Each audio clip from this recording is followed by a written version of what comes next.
Today's Culture War for Wednesday. The fallout continues from Inter Miami and Messi leaving the MLS Cup playoffs after the first round after having a record-breaking points total in the regular season. The second and third top seeds also out, Columbus and Cincinnati.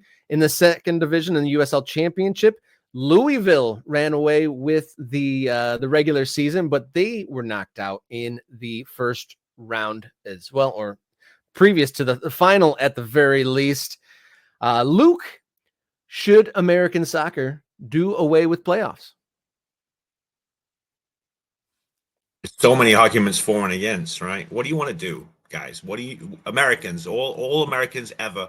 What do I'll pitch the question to the entire country. What do you guys want to do? Do you want to replicate what Europe do? You want to do it because you want to do what the Europeans do because they did it 100 years ago or so, or do you want to do it your way? Do you want to do it America style? And this is a problem, not so much a problem, but this is a conflict that I think MLS and the US soccer setup in general has always had. Do you want to take the authenticity of the European game and just kind of replicate it and just do things the right way? Or do you want to put an American spin on it? Great example is, Robbie talked about this a little bit last night as well. The MLS, those silly penalty run-up-y things in the mid-90s when the MLS first launched. That was a very American spin. No, we can't have ties. We can't have a draw. We don't know what that is. We don't know what that means. We don't know what a tie is. We need a winner. We need a champ. We need a him. So they did that. And it came off as a little bit quirky, but it was an example. And there are many, many, many other examples of MLS just saying, you know what, we're going to take this sport that works on a global level, and we're just going to put our own spin on it. And that's what the playoffs are. They are an American approach to a global game. And there's arguments to keep it. There's arguments to get rid of it and just do it correctly, which is just a league table, and then everybody goes home happy with their tin hat. I don't know. I could talk about this for hours. I'm really, really, really torn, but I do like the 3-game playoff system. I kind of do. Very unpurist of me, very un-Brit of me, right? But I like it. I do. Well, we'll keep this conversation in the frame of just the playoffs in general, just as something that is included in American soccer. Jason on the program and his afternoon radio show has brought up the fact that no one gets upset in the NBA or the NHL when a lower seed gets hot at the right time and goes on to win a bunch of games and maybe even win the so-called or the specific championship for that sport. And it's only when it involves American soccer that people kind of get up in arms, like, oh, the top seeds are out. What are we doing? Why do we have to, why are we losing the best teams and the best teams aren't winning the championships? No one gets upset about that in the other sports. And so to your point, as Americans, should we just acknowledge like we're doing, this sport the American way? Or do we kind of like, we're probably only upset about that because it's not done in the other leagues that, people are spectators of. I mean, in my heart of hearts, I think both should have equal respect. I mean, the playoffs are exciting. I mean, if you eliminated the playoffs from MLS right now, you would obviously lose a lot of games on the broadcast schedule. You'd lose a lot of talking points. We wouldn't have been talking about, Messi on the brink or the, penalty shootouts that happened in the first round. The opportunity for a lower seed to spring an upset, but at the same time, there's a purity to the season was 8-9 months long. There's a purity to just awarding the best team with the championship that, you spent your whole season watching. They should be the winners, right? Which is what every other country ever does, by the way. And I'm not saying it's right or wrong. I'm just saying that's how this works. There's 20 teams in the league, or 22, 24 teams in the league, depending on the country. Everybody plays, except for Scotland, which only have 10, and they just play each other 97 times a year, and then that's who wins. But that's how this works. Everybody plays each other twice, and then you add up the goals at the end of the year and add up the points at the end of the year, and hurrah, you are the champion. If you want to do something else knockout wise, you do that. And just like Nate said in the chat, that's called a cup competition. That's called that's a separate trophy. And that's the way it's, again, supposed to be done. And it does frustrate me a little bit because you know what it feels like, Rob? Sometimes it feels like the regular season, especially in MLS, a little bit more so than other sports such as the NFL. It just kind of feels like the entire season is the pregame. It's the preseason. It's just that's what it is. It's just to sort out the seedings for the playoffs. So if everybody just cares about the playoffs, Yeah, well, yeah. Why are there season ticket holders? Why would you dedicate all of your time if the whole season, the whole summer from what March, April until now is just a precursor to a fragmented right? and sometimes experimental playoff format? I mean, before we go into that aspect of kind of how this year's playoffs are set up, you are a hardcore Columbus Crew fan. You lived it firsthand. You had this full season of great success during the regular season, other cup competition success as well. But how do you feel now after such a great, 9-month stretch supporting your team, and then after a first round, against New York Red Bulls, you're now out and maybe the season was a failure? How do you feel? I think your mic cut out there for a second, Rob. I didn't quite hear you ask me about my Columbus Crew failing in the playoffs. I didn't quite pick that up, so I'm just going to go ahead and ignore it.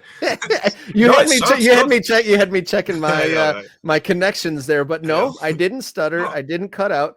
The you Columbus didn't. Crew, great season, bad playoffs. I know. Yeah, okay. I mean, that's sort of what we're talking about here. The bottom line is, I think as sports fans, we all want to see the best two teams in the Super Ultra Mega Finals Bowl, or whatever it is you want to call it, whether it be the World Series, which was probably the two best teams in baseball, funnily enough.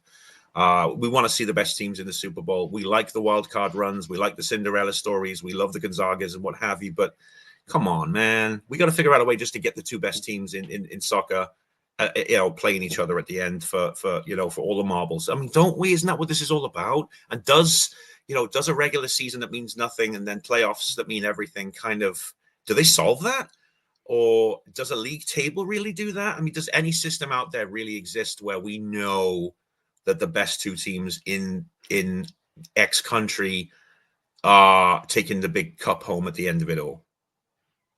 There's a lot of conversation about calendar and how does MLS maximize their calendar. I know that they're talking about or they're throwing the idea out of going to the Euro calendar, but if it stuck to the summer calendar, but didn't have the couple month obligation of fitting in the playoffs at the end of the schedule, maybe the regular season scheduling does improve if you don't have to worry about that big chunk at the end that gets mixed up with all these international breaks. Because the principle is, look, honestly, if I truly believe that the Columbus Crew are probably the best all-round team in MLS, right? I really truly believe that. Again, being being a fan aside, I do. I've seen them play. I think that they're a majestic team to watch. But when the heat was really on and they came in with a plucky New York Red Bull side on their heels, who kind of had them figured out both tactically and in terms of approach and attitude, they couldn't get it done. When the heat was on, they couldn't get it done. So I fully believe that if you put the Crew against any other team in MLS for 10 games, do they win 6 or 7 or 8 games against every single one of those teams? Yeah, probably. But that's not how this all works. It's not 10 games. This isn't the World Series. This is not 10 games. This is 1 game or 3 games, depending on the scenario. And yeah, they failed. They weren't. They just didn't. It was so weird. They looked completely uncrew like in those 2 games that they both they played and both lost. Weird. Yeah, throughout the season, you described the Columbus Crew's plays as brave and bold, and that maybe wasn't there in those games against Red Bull. Was that man marking? Was that just like a bogey team? Were they tired? What do you think? I think tiredness comes into play because they played more games than anybody else in the country at that point. They went down to Mexico to play a game, which, by the way, I was at. I don't know if anybody can see that. That is a picture of me in Pachuca with a couple of dear old friends of mine. There's a lot of miles on the tires this year for this team and no other team. So yeah, that's a factor. But no, they just ran out of the magic when it really, really, really, really counted. And it happens sometimes. That's sports. That's why it's called sports and not let's roll the dice.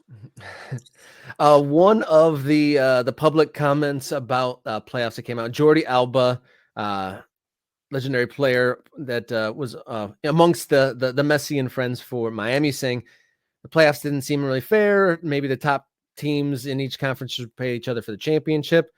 That seems, you'd like to see the best teams play against each other. Earlier in the year, you and I got to see Columbus versus LAFC in the Leagues Cup final, and that was great. That was two teams that were, two top teams battling against each other. Could have gone either way, but the moments went Columbus's way in that game. But we won't get to see Miami versus Galaxy or LAFC or even Columbus versus one of those LA teams. And that seems like kind of a shame, right? Because that Leagues Cup final was pretty thrilling. Why is it a shame? Because we don't get to see Messi again? No, just Why that. is it a Not even shame? Messi aside. I didn't even really see him. I'm just saying that the top teams, the number one seeds playing against each other, would be thrilling just in general. Yeah, it would. It always is. Everybody wants to see the home run hitters and the best quarter, the Heisman Trophy winning quarterback in the big game at the end. That's kind of how we're conditioned to feel. But if those teams don't perform on the day, there's absolutely nothing we as fans can do about it. We can just sit and grumble into our nachos and move on. We can try to dissect after the season, but it doesn't really help. It doesn't really help at all. In fact, it makes you feel worse. Cruel mistress sports, Rob. You know about this. Being a Liverpool fan for so many years, you understand the concept of close but no cigar, always the bridesmaid, never the bride, and many other cliches. It's a cruel mistress sports. Horrible. Yeah, that would be wild. I mean, during my lifetime, or at least as an adult, I mean, Liverpool has been second place more than any other team in the league. And who knows, if there was a playoff format, that second place would be a great place to finish. And then you'd probably have a home seating sort of a situation and be in a golden spot. But, those things, yeah, like you said, sports and football can be